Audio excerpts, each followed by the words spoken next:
The fog was thick that morning, so thick that the city felt like it was floating in a dream. The streets were quiet, wrapped in silence and mist.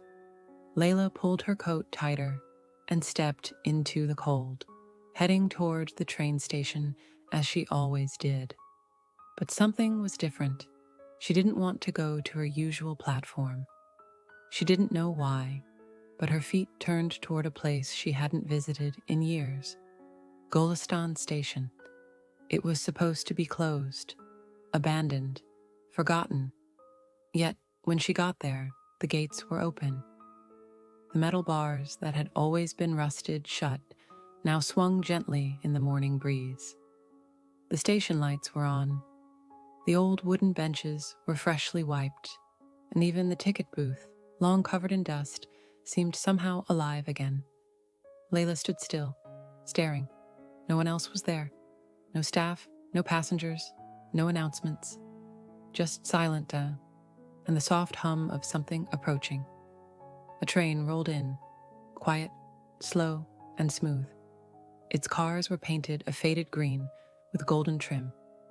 The doors opened without a sound. Layla didn't hesitate. She stepped inside. The air in the train was warm, the light dim but comforting. The whole carriage was empty, except for one passenger, a boy, maybe 14 or 15 years old, sitting by the window, watching the fog outside. Something about him tugged at her memory. He turned and smiled gently. "It's been a long time." Layla frowned. "Do I know you?" "You did. Once, a long time ago. But it's okay if you forgot." The train started moving, smoothly, as if gliding over a sea of clouds. Layla sat across from him, her eyes searching his face. There was something familiar. Not his features exactly, but the feeling, like the warmth of a forgotten song. Outside the window, the landscape began to shift. It wasn't the city anymore. She saw her childhood home, the tree she used to climb, the alleyway where she rode her bike every summer afternoon, even the park bench where she had once cried after losing her favorite toy. "What is this? How are you showing me this?" The boy didn't answer right away. He just looked out at the passing memories. "This is the path you walked, the places your heart still remembers, even if your mind doesn't." Layla's voice trembled. "But why? Why now?" "Because you stopped looking. You forgot how to feel these things, and a part of you was calling out. So I came back." She stared at him. "Who are you?" He finally looked her in the eyes. "I'm Arman. I was your imaginary friend." Layla gasped softly. She remembered late nights in her room, whispering to someone only she could see, laughing when no one else understood, drawing pictures of him in her school notebooks, then hiding them when others mocked her. She had buried him. She had buried that version of herself, too. "But you weren't real." "No, but the comfort I gave you was. The joy, the curiosity, all of that was real. And somewhere inside you it still is." The train began to slow.